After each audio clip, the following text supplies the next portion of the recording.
Good morning, ladies and gentlemen. We still have some people coming in. I think maybe the rain in Northern Virginia, that couldn't possibly be affecting traffic around here, right? Never, never. But we are going to go ahead and get started. Before Dakota speaks, we have Chef Andre Rush here with us today. Now, most of you probably know Andre for his 24-inch biceps, but there is so much more to Andre. He is passionate about fitness and about bringing awareness to the high rate of suicide among our active duty and veterans. So to bring that awareness, this man does 2,222 push-ups a day. So if you would please give Chef Andre your attention.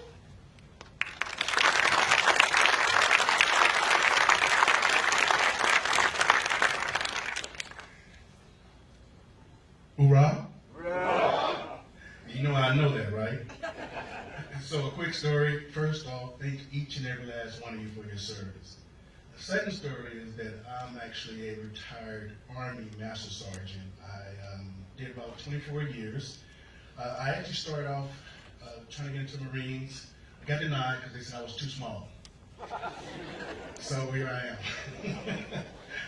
But I relate myself to joint forces because I have a plethora of my sister's in the Air Force as a colonel, my brother was a Navy officer, cousin's a Marine. I don't have any Coast Guard. Any Coast Guards here? See, that's why. I'm joking. I like to have fun. You know, that's part of who I am. I'm serious 99.9% of the time, but that 0.1% of the time is when I need to laugh, I need to smile, and even when I do my 2,222 push-ups a day, except for Saturday and Sunday, I do them for a reason, for a cause, and I started back years ago. Of course, we all have something that we're going through, or we went through, whether it be the military. Of course, 22 a day, the number is astronomical. And when you think about it, but let me put it into a bigger scale. The reason why I do my 2,222 a day, not only because of the military brothers and sisters, but I also think about the helpless, the homeless. I think about 6-year-old Samantha who committed suicide at 6 years old. I think about my fellow soldiers and military members who committed suicide under my watch, around the ones that would come back, not come back, just anything in particular. It's the stigma that it has to be related with PTSD. Suicide has no face, no age, no religion, no genre. It does not discriminate whatsoever. And of course, there's no sign. I do it, me myself, I have PTSD. No one would know that. Because vicariously I live through my social media with people helping me instead. I'm pretty well known. I have a couple of TV shows coming out. I have books. I have all this, but I wouldn't have anything without any support. And it's not meant that way. It's meant to be an outlet for each and every person. That's why I am positive each and every day, all the time. I had a kid ask me, "Isn't that hard to do?" You know it's hard to do. But if you use it as therapy, as I use cooking for my therapy, and I also use health and fitness and things that relate to my fitness, to my personal journey, that stems over to the men and the women in the military forces. Coming here to the National Museum from the Marine Corps is an experience. I love that I'm here. I was telling my friend that this is extraordinary. I'm honored and privileged to be here amongst the men and women that are here today. So the 2,222 is for each and every person who has committed suicide, the ones who have thought about committing suicide, the ones who have thought about others in committing suicide or thinking about it. I get hundreds of thousands of responses or DMs saying thank you, and I respond back immediately, no, thank you. Thank you because you reached out, because you noticed or you know that there is a situation. I don't tell them to call the 800 number. You can't do that right away. That takes steps. So, but there is a 800 number on the call, of course, but you have to get there first. You can't dismiss anything. It could be your kids from being bullied. It could be your neighbor. It could be, those people, especially our men and women that's doing combat, or even our females. I'm very big on kids. I'm very big on our women in the military forces because they have it the hardest.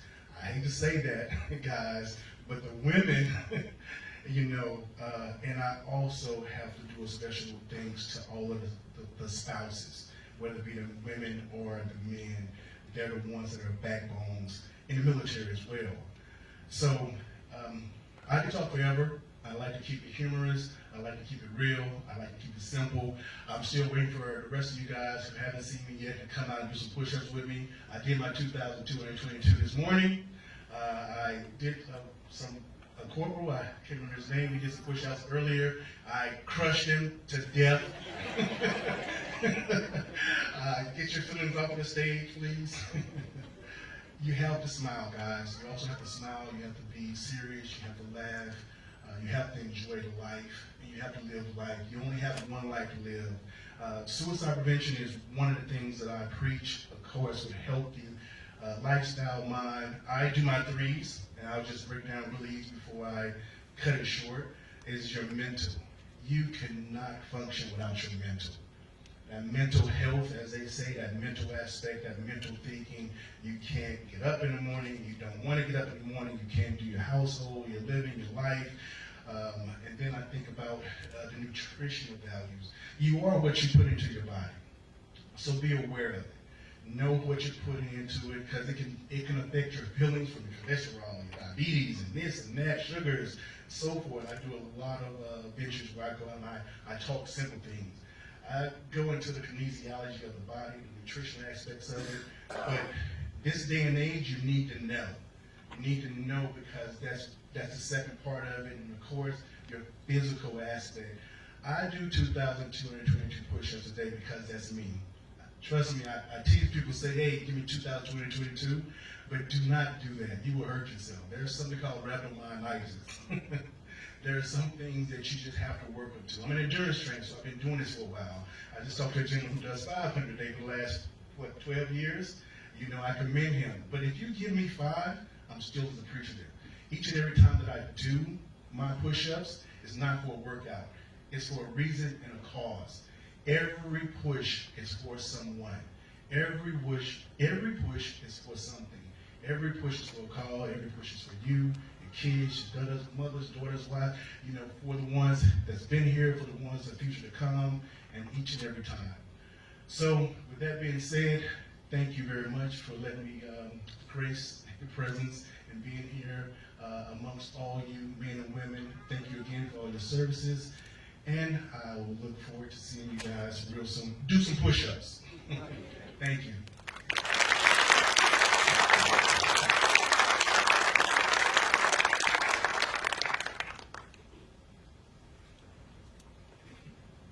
All right, so in just a moment, Sergeant Dakota Meyer will come out. I want to take this opportunity to also tell you that this is our Medal of Honor Theater, and following Dakota's talk, the movie will be playing. It is a destination film that is all about what it is to be a Marine. So I encourage you to come back in and see the movie, and to also visit all of the organizations that are out in our Mothernet Gallery. They are here to give you the information that you need. So, with that, our keynote speaker is Sergeant Dakota Meyer. He was awarded the Medal of Honor for his actions in the Battle of Ganjgal on September 8, 2009, during Operation Enduring Freedom. He is the second youngest living recipient of the Medal of Honor. He has a passion for helping our young Marines, our young service members, do that military to civilian transition.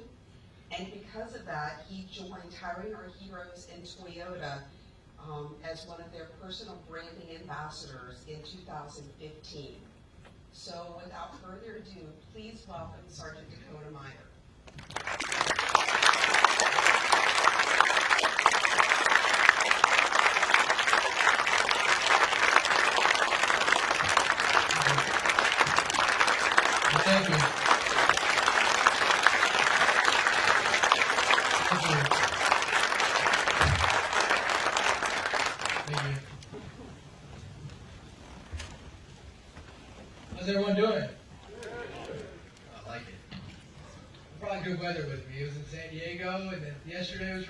I came here and I brought it with me. You're welcome. So the way we're going to do this today is, I was going to get up and speak, but the way we're going to do is we're going to open up for questions and answers, do a little Q&A. That way that, I go around and I talk all the time. I usually get the best response from crowds whenever everybody's involved. It's kind of a conversation. I can talk more about what people wonder and things like that. I've got Mona here with me. She works with Hiring Our Heroes in the U.S. Chamber of Commerce. We work together there, and so she's brought some questions to kind of kick it off, and then we'll roll from there. Does that sound good? I like it. Y'all are an easy crowd. All right, thanks. Good morning. So Dakota basically told you who I am. Yes, we work together. Dakota is one of our personal brand ambassadors with Hiring Our Heroes. We are a program of the United States Chamber of Commerce Foundation focused on improving economic opportunity for military families through employment and education. So we have been fortunate to have Dakota with our program since 2015. Dakota, why don't you let the crowd know a little bit about your role as one of our personal brand ambassadors, and how that's helping you continue to have an impact on the military community and how you know you're helping others. Yeah, so 2011. Sorry. No, so, I work with Toyota, the U.S. Chamber of Commerce. It's one of my passions as far as getting out, because when I got out of the Marine Corps in 2010, I got out, I didn't have much guidance, I didn't have much direction. We went through TAPS, which was like a week long, and I knew nothing about what the other side was. And it's so important. It's so important because, it's like I tell all these service members, and you don't really realize it until you get out, that, we do workups for every deployment we go on, right? We do all this workup to focus on deployment. We get ready for the unknown. We try to prepare ourselves in every aspect of it, understanding the language, the culture of what country we're going to, and to understanding, how to go over and execute, and do our job. And I always tell them, when you start doing this transition piece and you start to get out of the military, all you are doing is doing a workup for the longest deployment that you'll ever go on in your life, and that's when you go back into the civilian sector. And it's so critical. You see so many men and women who get out. The unemployment rate back in 2011 when we started was it was higher than the national average of service members not being unemployed. So, getting out as a sniper, I didn't know this. I never really thought about it until I got out because I was so focused on the mission for the country. But getting out as a sniper, there wasn't too many job openings for snipers. But what I had to figure out was how to rebrand myself and what were all those things, the capabilities that I brought to the table that made up being a sniper, and how can those roll over to the civilian workforce? Well, thanks for not firing me for having the year wrong. It's on the line. All right, let me try another question. So yeah, as we were talking about, as you mentioned, transition really is a lifelong process. Everything you do throughout your life is some form of transition, but going from military to civilian is the longest.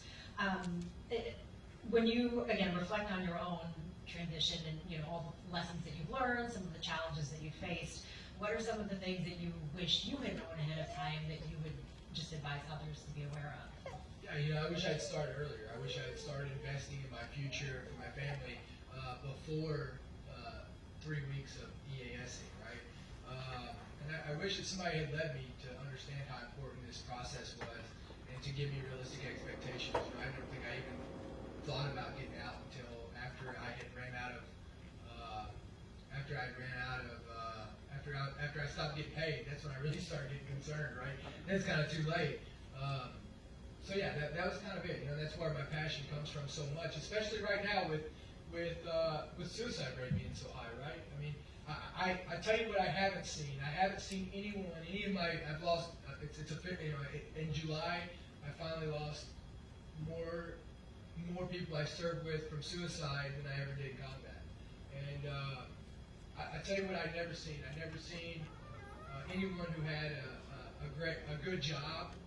I've never seen anyone who had a stable job, a stable career, a stable future they felt like, commit suicide. And I can't think that there's not a common denominator, that their transition wasn't good, that they couldn't get a good foothold, that those two don't correlate together. So that's why, it's one of the reasons that I'm so passionate about it. No, absolutely, and that's a resonating theme when we work with our service members who are going through transition. Is they want a continued sense of service. So it has to be meaningful on the other side as well. There's such an instilled sense of service while you were in the military that after you move on, you want that continued sense of service and camaraderie and teamwork. So going back to kind of the before now, would you like to share your story of how you were kind of brought into the Marines, or your story, your journey of becoming a Marine? Yeah, so I don't have like this cool story. People ask this a lot, like how did I join the Marine Corps? I don't really have this cool story that I grew up, I knew I was going to be a Marine. I've been playing Marines my whole life, blah, blah, blah, blah. I mean, it really came down to a recruiter told me one day that I would never make it as a Marine. And it really It's made actually a pretty cool story. Yeah, I mean, we were in the lunchroom one day, and I was like, I was looking at his uniform. He just got back from Fallujah, and I was looking at his uniform, and I was asking him a lot of questions. He was telling me, I was 17 in high school. He was telling me like, about his shooting badge. I remember that piece of it. I was like, oh, I shoot, man, I deer hunt. It's not a big deal, right? And he finally looked at me and said, well, what are you going to do when you get out of high school? And I said, well, I'm going to go play football somewhere. He said, well, that's good, because honestly, you're wasting my time. You would never make it as a Marine anyways. And I walked off, and I think that's the one common denominator that a lot of us who served have is a challenge, right? Is to rise to that challenge, and that's what makes us successful inside the military, and is the love for our country and the challenges that we won't turn down. And so I went back to my classroom, and before I left that classroom, it was a home ec class, the one with all those sinks around the outside. You know what I'm talking about? And they also gave you that baby, that cries and you got the key. I'm going to tell you something. I'm a father now, and they screwed us when they told us that there's a key. I still haven't found the key to my kids. But what I had done when I left, her name was Janie Burris, and I feel so bad for her. I think about her all the time. But they had, in the sink, they had that little sprayer thing that you spray the dishes with, so it was black and had the hose and stuff. I took a girl's ponytail off, and I wrapped it around, because Janie came in every day after lunch and washed her hands at the same sink. And I took this ponytail off, and I wrapped it around that sprayer. So that way, as soon as she turned that water on, she's covered. And I went to lunch, came back, and I'm sitting in the classroom. The recruiter just told me I'd never make it as a Marine. And here comes Janie bebopping in there. And she comes in there, and she walks right past the table, and she turns on the faucet, and it, soaks her. And she never even turned around. She never looked. She never screamed. She just said, Dakota, get out of my classroom. So I left, and I find myself back, because me and the vice principal who does all the discipline stuff, we always had a meeting spot, right? And so, for coffee, obviously. So he told me to sit this one spot, so I was sitting there waiting for him to come out and get me. And the recruiter was there, and I said, you know what, I'll sign up for your Marine Corps today. And so I went and signed up, and here I am. I guess I made it. You did more than make it. And I think that actually leads to a little bit of your journey in the Marine Corps. Again, you kind of had that jokester-ish personality, and still do, but obviously you knew that everything you were doing in the Marine Corps was very serious. So I think really what some of the folks would like to hear is a little bit of your journey in the Marine Corps. Yeah, so I went to Iraq in 2007. We were in Fallujah, part of that surge. So I went over in 2007, operated as a sniper. I was only there for 45 days, 50 days maybe. I got bit on my right hand by as I tell it, it's a vicious enemy spider. I believe they hate us so much over there that they even train their spiders to attack us. But I had 2 surgeries. They rushed me in. I had 2 surgeries in Fallujah surgical. On my right hand, I actually lost movement in my last 3 fingers. I lost all feeling. I ended up getting medevaced out and sent to the hospital in Germany for I think 20 or 30 days. And then I got brought back home, and it took 2 years of occupational therapy to rehab my hand, to get my movement back to where I could, I was able to do what I could do. And so I did that, and then I became a sniper team leader. Went to sniper school in 2007.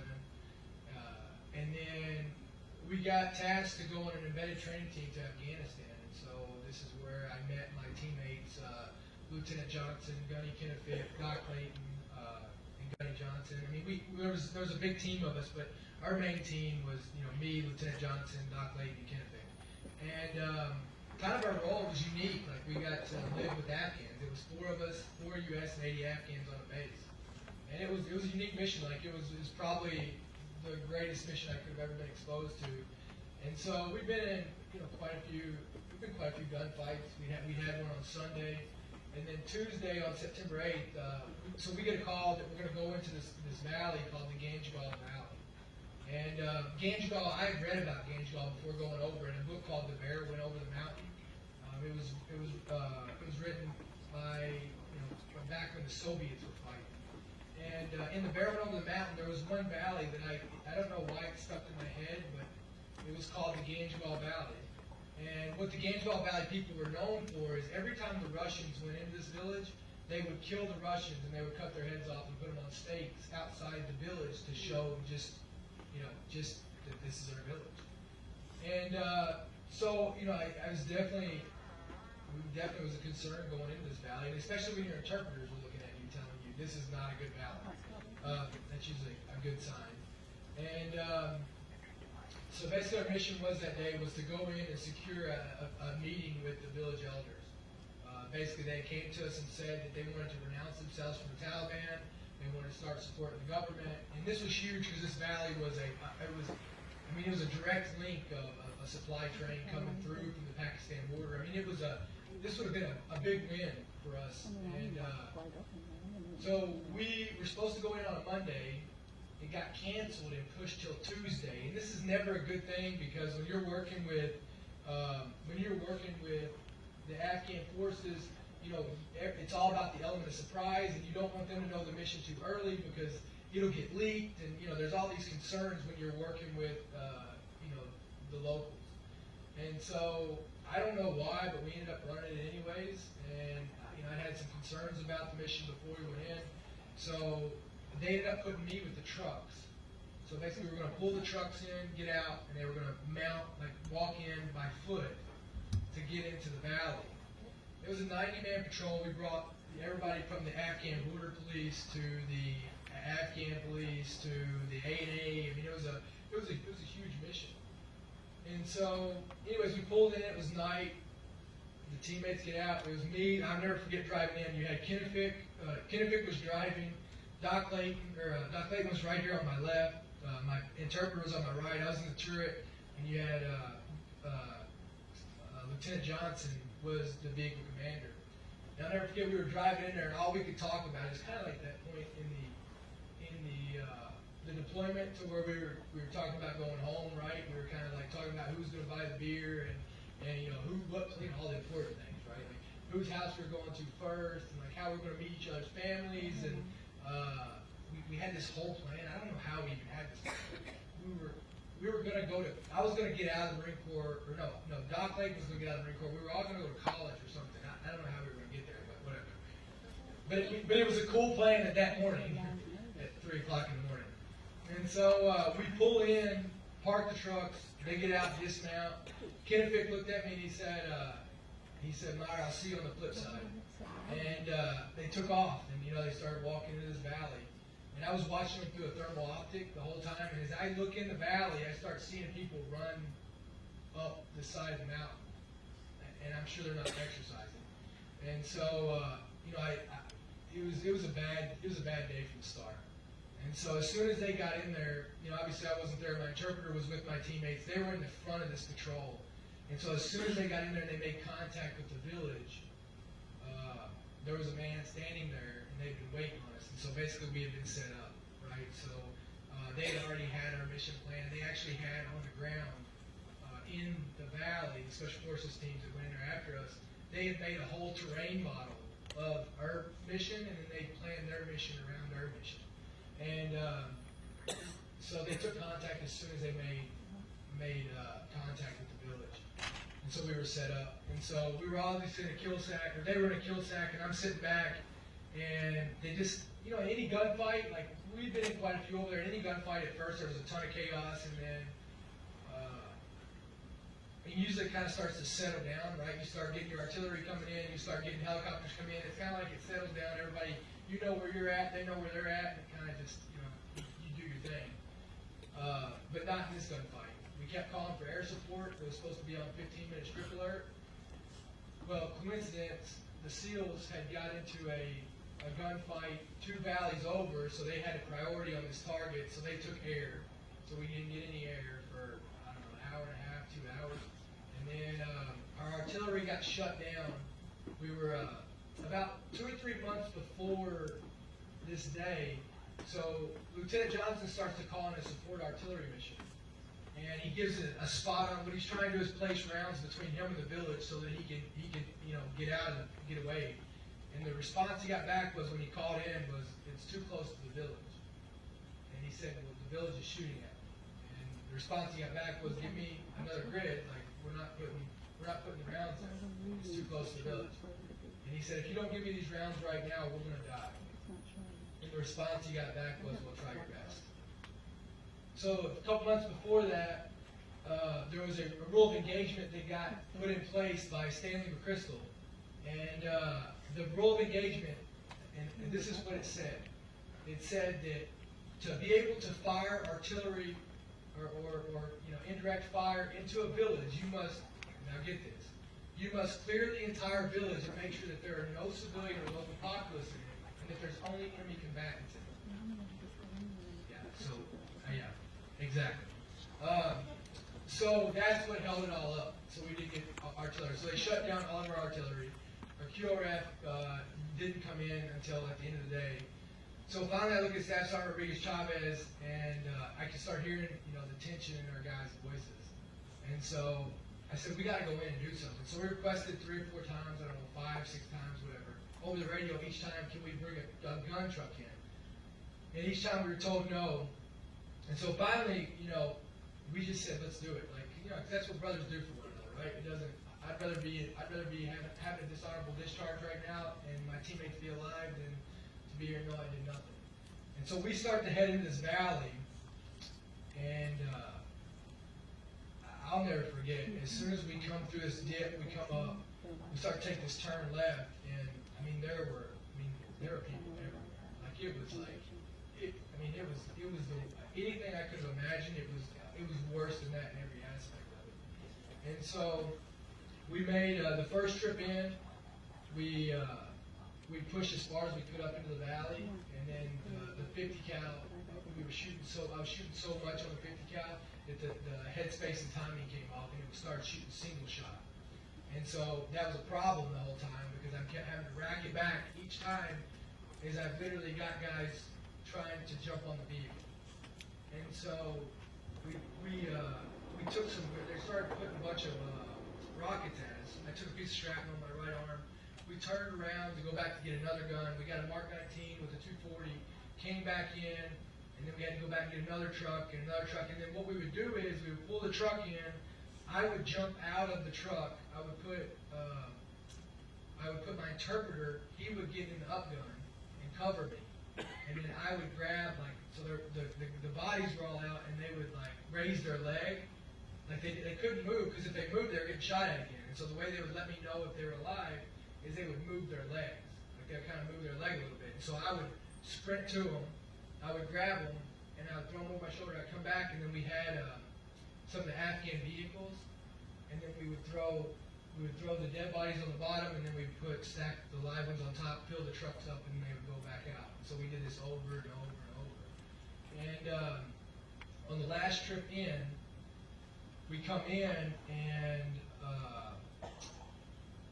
we're still looking for my teammates. I thought they were alive. I thought that they had got into a house, and they took over a house, and they were fighting from that house. And I thought that's where they would be at. And the last trip in, they finally brought in PJs, pararescue.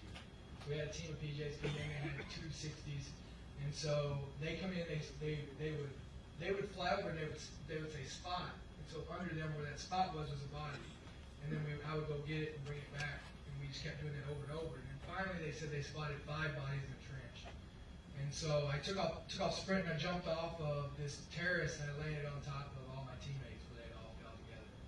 And so that's we pulled them out, and that's kind of the story. And that's what it is. That's the short version of it. It was 8 hours. Thank you for sharing that. You did what you would want anybody to do, and honestly, Dakota is one of the most humble human beings you will ever meet. We understand that, again, when you talk about what you did in the Marine Corps, you did what you were trained to do. Yeah, just what anyway. Do y'all have any questions?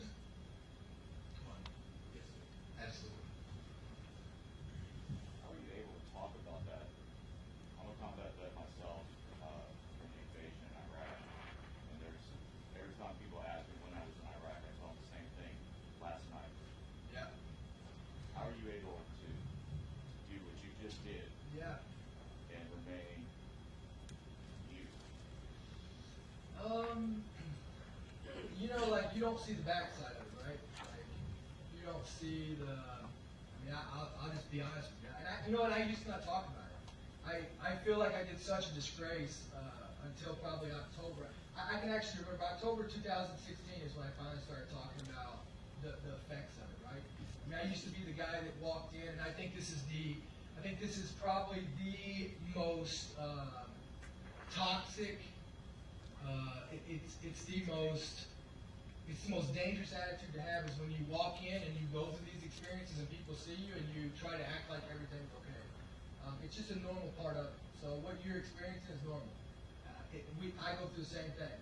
Like, you think I sit up here and it's not going through, like I have to tell myself to slow down when I'm telling you that story, just for the fact that I don't get amped up and then I don't sit here and go into a straight spiral. And then, you know, so it's just, I've learned a way to deal with it, right?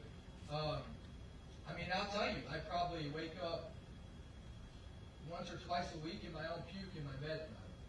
I mean, it's just part of it, you know, but what I've chosen to do is, instead of walking around and being the victim of it, instead of walking around and saying, poor me, and that, you know, I'm going to let this dictate my life, and trying to say, you know, well, this is who I am, no, this is just part of me, right? And once you put it in that, it's more of a way to deal with it. And it's just one day at a time, right? Like, you know, it's not, it's just part of it, right? You stick your hand in the fire, you get burnt.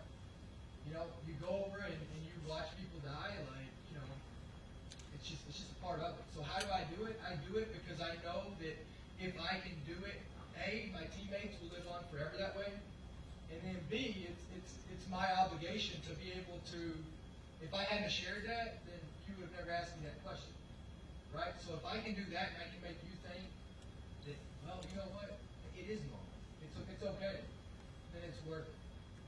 Does that make sense? And it is. It's just normal, right? And that's what we do to each other. That's the biggest problem, I would say. I mean, I'll just talk about the Marine Corps. But combat vets, the biggest thing that we do to each other is we make each other feel like it's not normal because we don't talk about it. You know? We don't talk about it. And you got to talk about it because it helps each other. That's part of it. So a while back you were skydiving. Yeah. My brother's skydiving. Do you find that activities like that to be helpful, beneficial? Yeah. Yeah, I mean, you know, I would rather go skydive than I would to go to a bar and drink beers with my buddies, right? I'd rather go out there and do something positive. You know, and that's the other thing, right? Is what are you doing about it? Yeah, skydiving has done a ton for me. Not just the aspect of, you know, well, he's chasing something, he's chasing adrenaline, blah, blah, blah, blah, blah, right? No, I don't have to go get on a street bike and go 150 miles an hour down the road on the back tire, right? Like, I'm not out there searching for death. But the camaraderie of it, right? Like the camaraderie of skydiving, it's the closest thing, the community of skydiving it's the closest thing to being in the military that I've ever had, especially being out. And it's, you know, it's absolutely, like, I'll be honest, like, I go skydiving, if I'm having a bad day, if I'm having anxiety, if I'm having a bad week, I will force myself to get there by noon or 1 o'clock and skydive the rest of the day because it puts me back in check, right? I go out there, I get my mind off of all this stuff that really doesn't matter. And, you know, when I jump out of that airplane, it is the most peaceful 50 seconds of my life. I come out that door, and I don't think about anything else. And that's the perspective of it, right? Like, if I don't have any problems that I think about skydiving, well, then I really don't have any problems, right? Like, I come out, and that's the perspective of it. And so, you know, for me, that's my outlet. I think that's what we all have. We all have to find an outlet. It has to be for so long, probably until I have my daughters. I mean, I cope with it by drinking. I mean, I would wake up, and I'm sure, I don't know, how many of you all have seen me before 2014, but I would say that, you know, people are like, yeah, do you remember this? No, probably not. I was probably drunk, right? I mean, I would wake up in the morning just to get out of bed to take shots. For me to be standing here, I would have 3 or 4 drinks before this. For me to go to bed, I would take 7 or 8 shots a night. I mean, and I could function on it, which was even worse, right? It's just no way to live, right? It's just a different way of medicating. And so now I try to medicate by surrounding myself with good people, by doing positive things, by talking about it, by getting around people and saying, look, This is just a normal thing. And that's where we as Americans, like we as America, we only have one problem. We don't suffer together, right? If you think about every time in the military that we got closer, we didn't ever get closer whenever everything was easy. Like, we didn't get closer then. Like, that's not when the brotherhood came. The brotherhood didn't come when we were graduating something. The brotherhood and the love for each other came when we were all suffering together, right?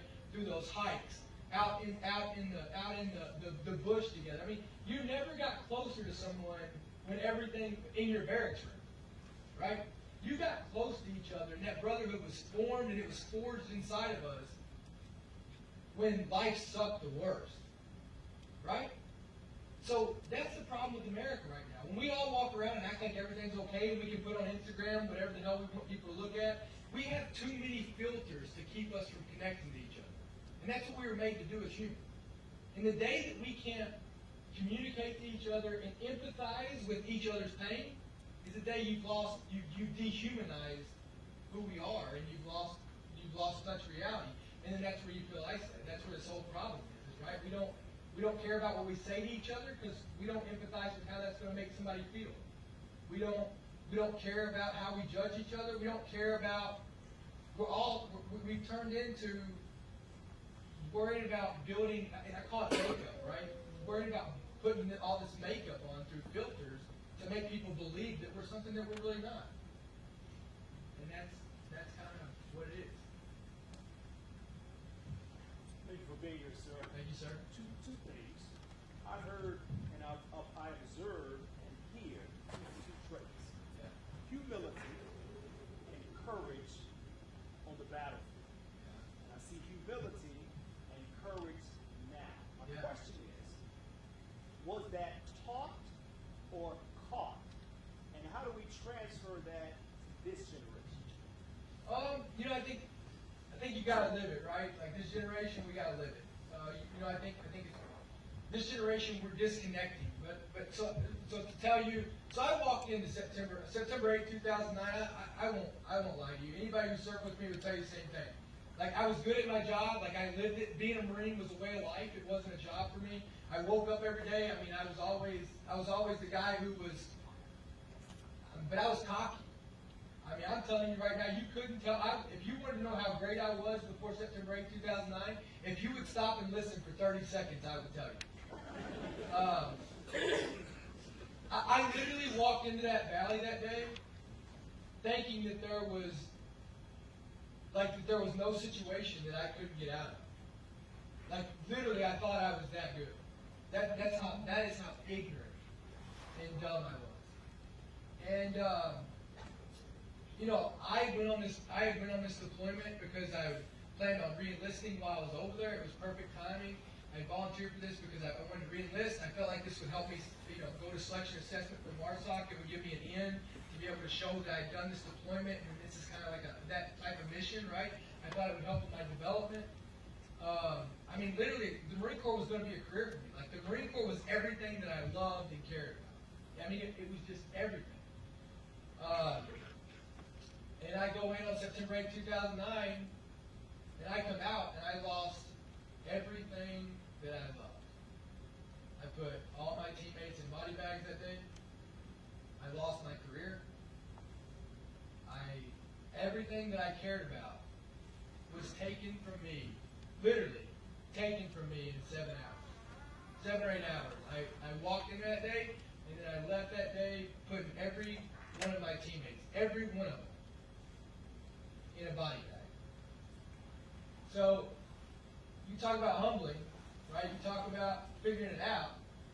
So, that was probably the humbling part for me, that did that.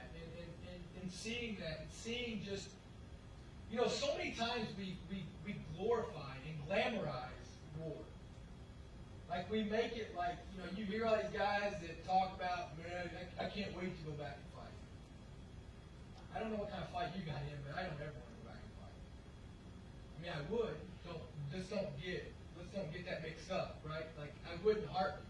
I would go back over, I would do it again, and at any and all costs, I would defend our way of life. But that doesn't mean I'm going to look for it. doesn't mean that I would, just for fun, sign up for tickets, right? You know, I hear these people talk about, man, I like kicking indoors and shooting people. Well, that's just because you've never done it. You know, there's nothing fun about it. There's nothing fun about doing the job. You know, we get it mixed up sometimes. And I think that until I realized that that wasn't what the mission was to do nothing more than make the world a better place everywhere that I was, whether it was passing out soccer balls to people, or whether it was having to take out an enemy combatant, or whether it's going in and, you know, we as veterans, we as people who wear the nation's cloth, you know, we are literally the last thing that stands between freedom and the enemy. I mean, you take us out, who else is going to defend our freedom? You take out the men and women who wear the nation's cloth, and this experiment of democracy is gone. Like we are the beacon of hope, to not just to Americans, but to the world. To the world. You know, when we are strong, the world hates us. When we are weak, the world suffers.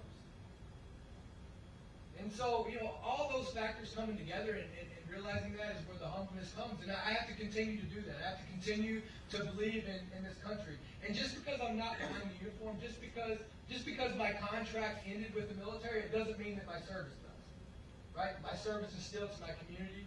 It's still to the God, to country, to Corps. It's to my community. It's to the people around me. And it's for nothing more than the love for another human being. And that's where it comes down to. It's really not complicated like everybody wants to make it. It's really just simple. But it's about doing it. Another question? So first, thanks for being here. Second, you said you lost everything, and I kind of understand what you're saying, but you lost your military career. Is that a repercussion for failing to follow the orders? No, I mean, I could have stayed in, but I mean, I got a Medal of Honor, and they weren't going to let me deploy again. So my job, I mean, and that's why, I didn't want to stay in. I mean, obviously, I got out because I had a really bad attitude after that. A really bad attitude. Like, you couldn't tell me what to do. I didn't listen to leadership. Like, at that point, it was not good. And I needed to get out. I would have been a cancer to the Marine Corps. I was in a leadership role. You know, just because that one experience doesn't mean it's the entire Marine Corps. So there's a lot of maturity. So that's why I initially got out of the Marine Corps. But then I got the medal, and there's no, I mean, I'm not going to be able to go back in and deploy as a sniper with Medal of Honor, they're just not going to do it. So yeah, every aspect that I thought my life was going to go on was done. And so that's what I talk about. So you departed the Marine Corps in 2010. After you returned, you had to go back to the way of life as a regular Marine, doing your thing. Did you have any support as far as medically or somebody to lean on within your area, staff NCO, maybe an officer, that you look back at now and are like, wow, they actually were helping me? Or was it just you on your own? Yeah, no, I did. I mean, the whole thing is, I can't take any credit for anything I did in the Marine Corps. I was set up for success from day one, right? I had great leaders around me. You take and that's what's so hard about accepting the medal. I just did my job was easy. Like, what I did that day was what anyone would do standing in my shoes would have done. I mean, I have to believe that, because if I don't believe that, then I don't believe in the institution. I don't believe in what we stand for. I truly believe that wholeheartedly. Like, my part was the easiest part. Now, the people who deserve the medal are the John Tamburinos, the Sergeant Tamburinos, the Lance Corporal Morin, the Sergeant Rooney's, the Staff Sergeant Skinnas, I go down the list for days, the Gunny Soto Rodriguez's. I go down the list for days. They're the ones that deserve it, because guess what? They were leaders to me day in and day out to form that person that did it that day.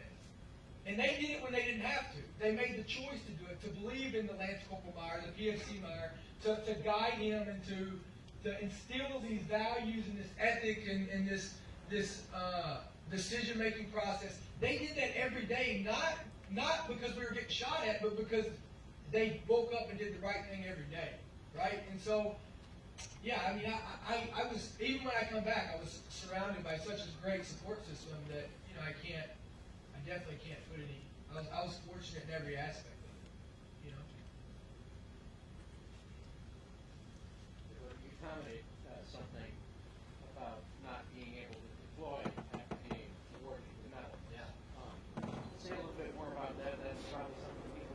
Yeah, John Basselon really messed it up for us.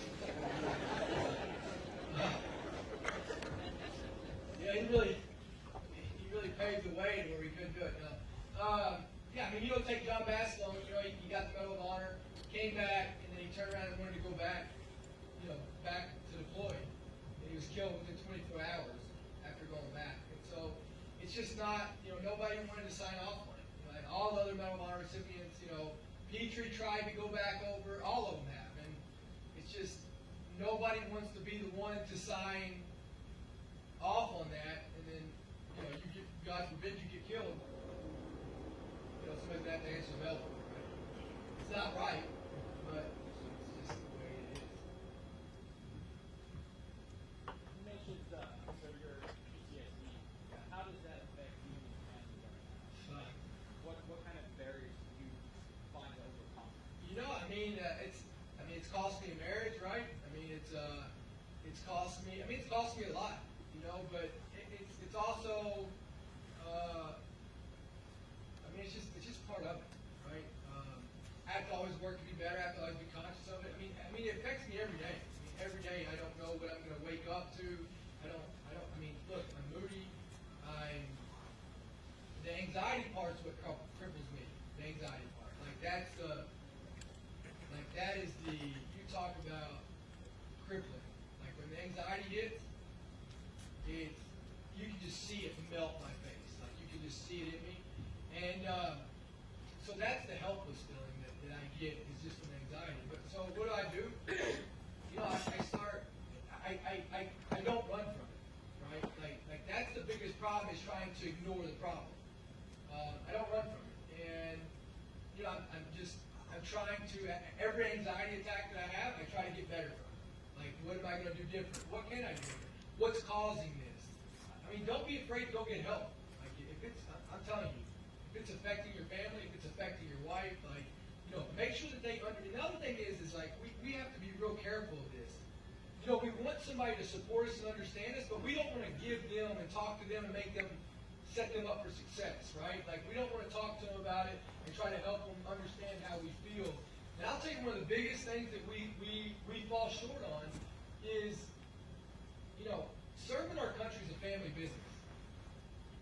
And we don't do enough to prepare the family members coming home of, well, how can you deal with this? What does this look like?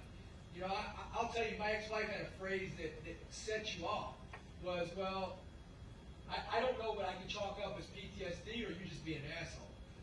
You ever heard that? You ever heard that? Right?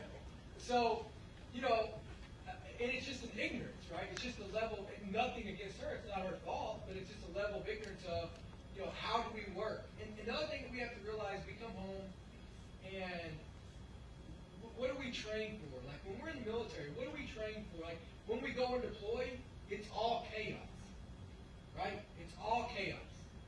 Well, what are we training for before we go deploy? What is it? Chaos, right? We don't ever train for peacefulness, right?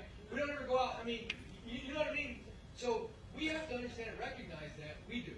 It's in us. We have to work on it, but we have to also have that clear communication of understanding of what it is that's affecting us, and that it's a constant battle. It's a constant deal. It's a constant getting better, right? It's honing in what works and what doesn't, and just trying to start over. But it's just part of it. Understanding it's normal, but also understanding where the problem is the other part of it, and then addressing that problem, not hiding from it. Not hiding from it, not coping with it with ways that we know don't make us better, right? Like I can't stand people who have PTSD that are the victims. You're not the victim. You have control of this.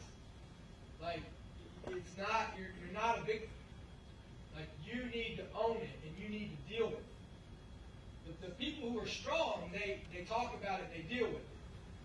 The people who are weak go and blame everybody else for their problem.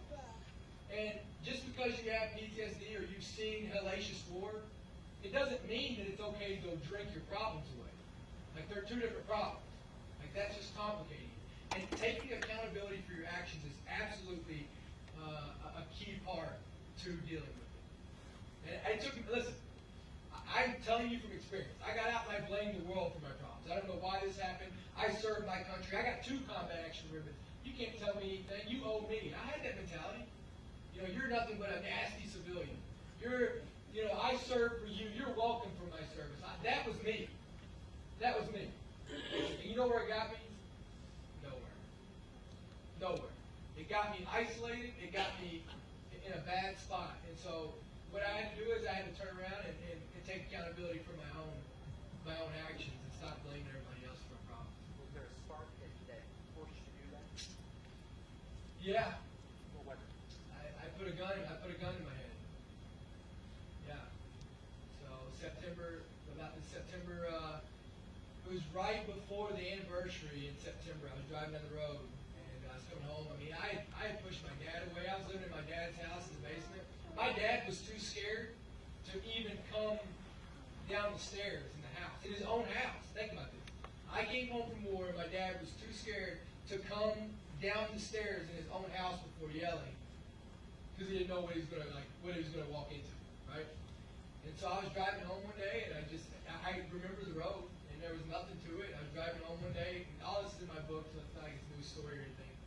And I was driving home one day, and I just remember I was tired of being drunk. I was tired of living like this, and I said, I don't want to see my dad live like this anymore. Like, I'm just bringing my family down, and it was just a spiral. And so I pulled over. I didn't want my dad looking for me. I mean, I had thought this out. I put all this plan together on the way home. It's insane. And so my buddy that owned a shop on this road, I knew he came in at 8 o'clock every morning. And so I pulled over, 8 a.m., and so I pulled over. I knew he'd be in there in the morning, so then my family wouldn't have to look for me. They weren't searching. I knew he would find me. I pulled up to this bay door that he always walks into. I put my vehicle in park, and I always kept a Glock on me. And it was always in the door. And I shot it the day before, and there's not a gun in my house that's not loaded. And I shot it the day before, and so I just pulled over on the side of the road. I shot my friend in Texas and said, look, I just can't do it anymore. I'm sorry. And I put the gun in my head and squeezed the trigger, and it didn't go off. And so somebody at the party before had unloaded the gun. And so why? I don't know. How? I don't know. I don't know why. And so I just told myself, I cut myself a deal right there. I said, look, if it's this bad, if it's really this bad, and you're going to choose to waste the sacrifices that your teammates made, then go ahead and get over it. You know how to do this. Like, you know how to put a bullet in the gun. And if you're going to keep living your life and wasting your days like this, then go ahead and get over it. But if you put this vehicle in drive, you will never look back. And so I sat there for probably 10 or 15 minutes, and then I put the vehicle in drive, and I didn't look back. So that was the turning point. Hi. Thank you so much for sharing your story. It's just, I'm a civilian, I'm super moved. I mean, all I know is movies, that's all I know. Yeah. But just to ask you, do you feel meditation or faith has been part of your recovery?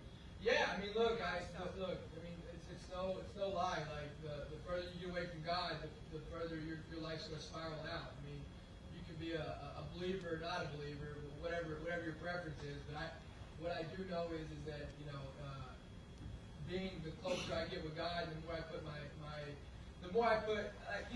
what I will tell you is the false part of it is I hear a lot of times that, well, if you have anxiety, it's because you don't believe enough, right? And that's bullshit, right? That's bullshit, right? Like, you can't take that part away. I believe that my relationship with God is the best it's ever been in my entire life.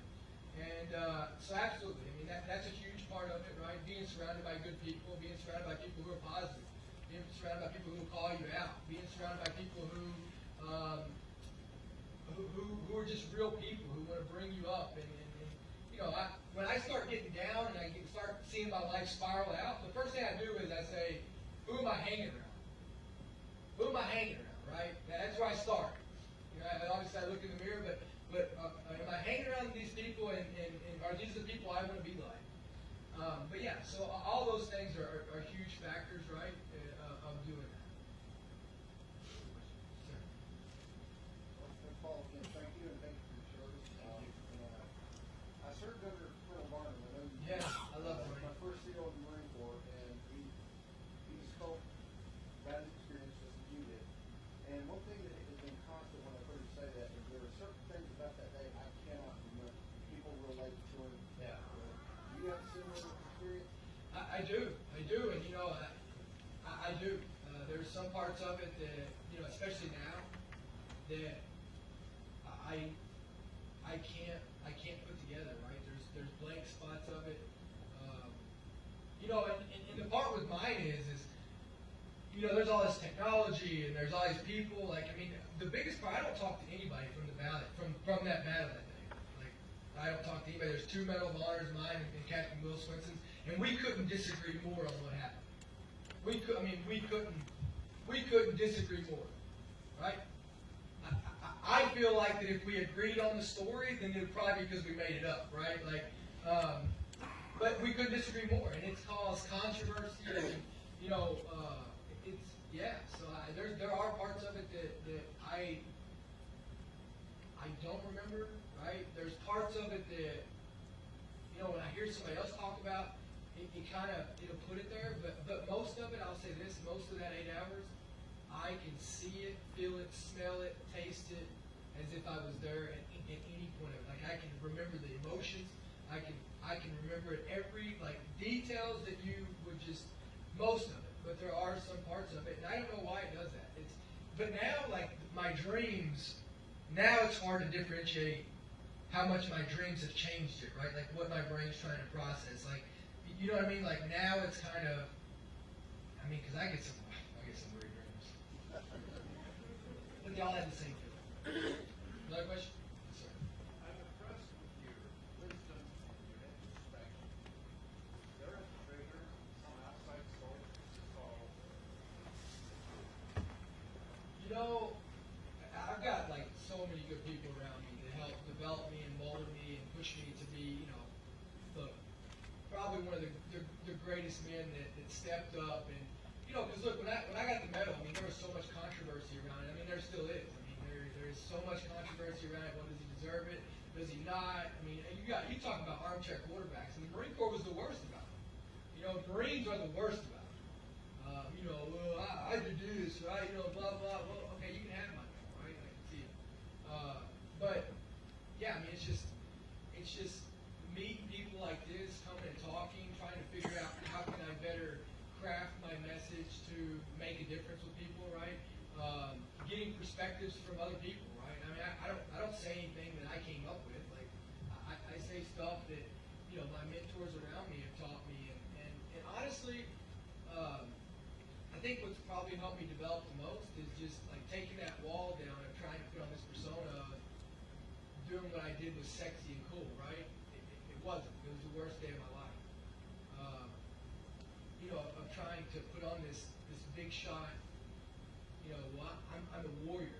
I am, but like I didn't do anything I did out of anything other than I wasn't good at anything. I loved my country and I loved the people around me with every moral fiber of my being, and the rest of it got me there, right?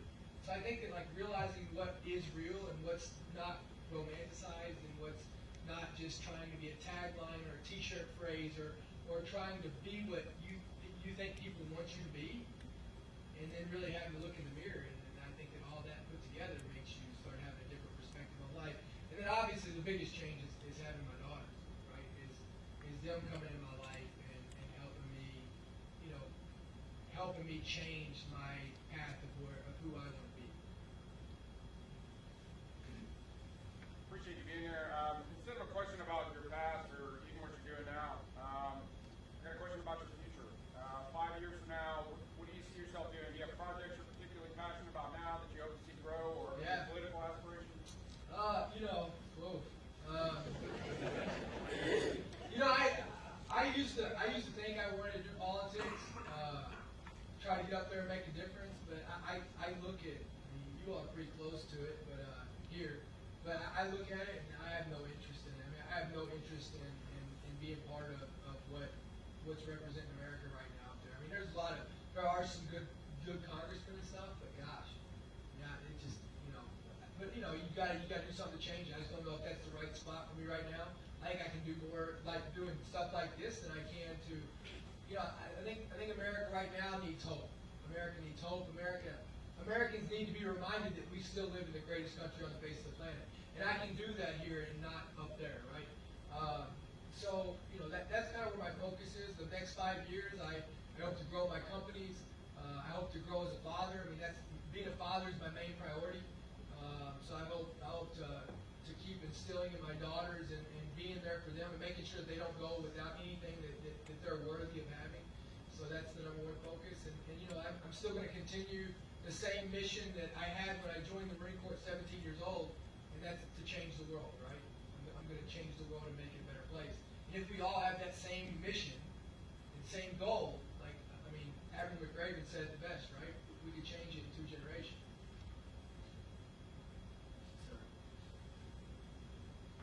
50 years ago today, just let it back down.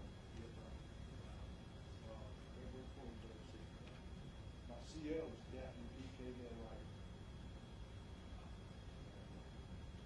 He's the chairman of the board here on the That's awesome. and thank you. You know what? Thank you, sir. Thank you for being here.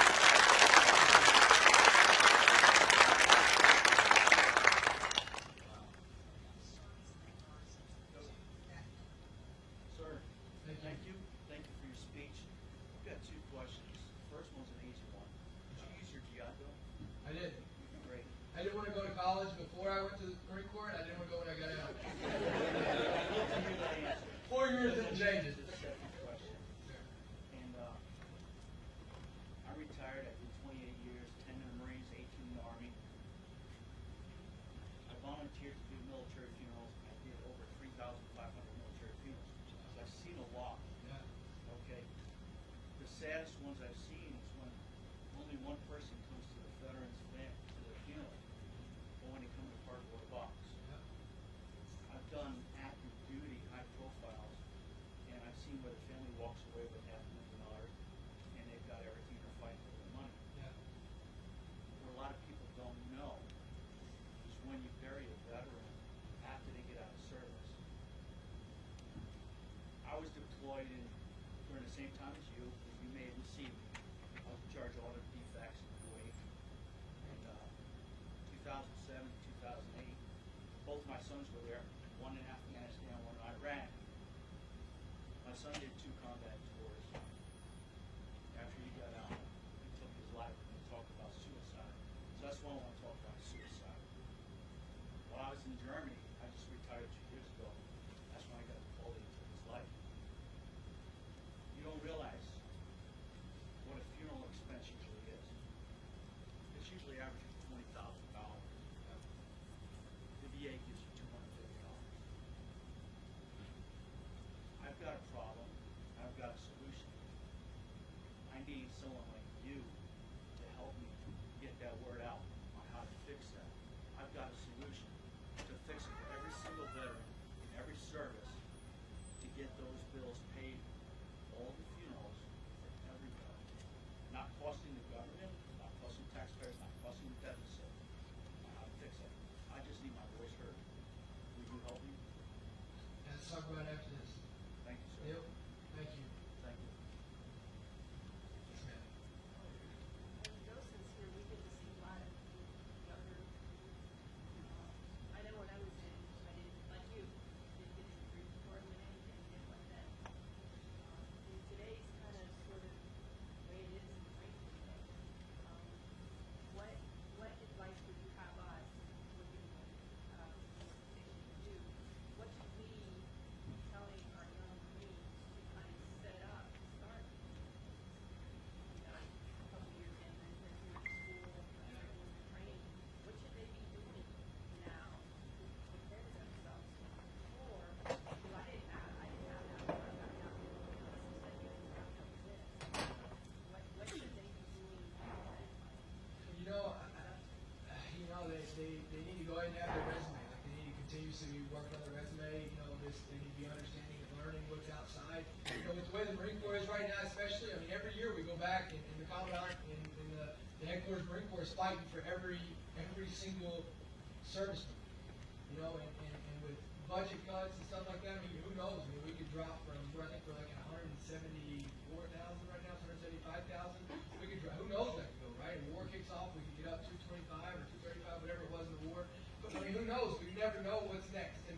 so, I mean, this false security of, well, I'm going to stay in 20, well, you don't know if you're going to stay in 20. I mean, you don't know what the Marine Corps needs. You don't know the circumstances. So you need to always be preparing to get out, right? And I mean, you can do that by, we have, hireheroes.org. So the thing is there is plenty of resources out there now, right? And you don't necessarily have to go through and have all this resume stuff done and all that, but you at least at a minimum need to know where you find the information and how to do this, right? Like you need to know, it's kind of like training of how to go run a mission, right? We don't necessarily know the mission, but we know how to run it, we know how to put it together, land nav, the brief, all that. We need to do the same thing with transitioning. And so you just got to keep reminding them and making them understand how serious this is. And on the backside of it is with their spouses too. So many times we focus all on the veteran. We focus all on the veteran. But like I said, serving our country is a family business. And so we have career spark, so understanding that the military spouse side of it is an incredible piece of it too. So what I would tell you is first off, I don't know, I'm sure you know a lot about the resources. Make sure that they know the resources are there and make sure that their command understands how important this is.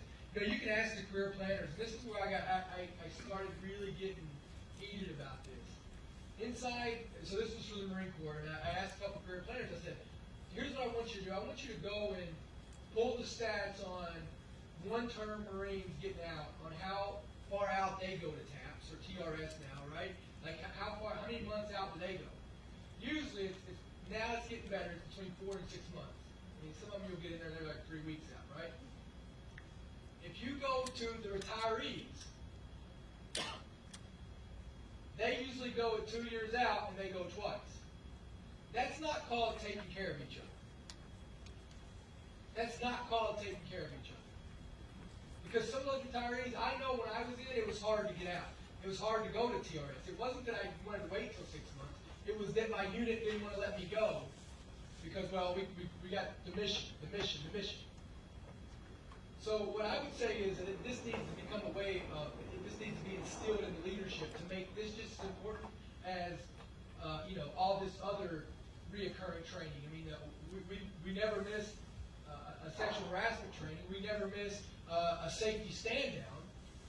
So why are we holding these Marines and these young Marines and sailors and airmen and all that back from being successful in their career? General Krulak said, he said, we do 3 things, and I'm going to slaughter this, but I'm going to get the basics of it, right? He said, we make good Marines, we win our nation's battles, and we return upstanding citizens. So what are we doing about number 3? Like, right? What's number 3? And, so it has to become a priority. It has to become part of the culture. It can't be this, just because you're getting out, you're a quitter. You're this, you're that, right? No, you're not. It has to become part of the culture, and that's what I would say. It has to be part of leadership. I'm so sorry, but if you have other questions for Dakota, he will be out in Leatherneck Gallery, but we want to start the movie in here at 1300, so we're going to have to cut this short. All right, thank you all so much.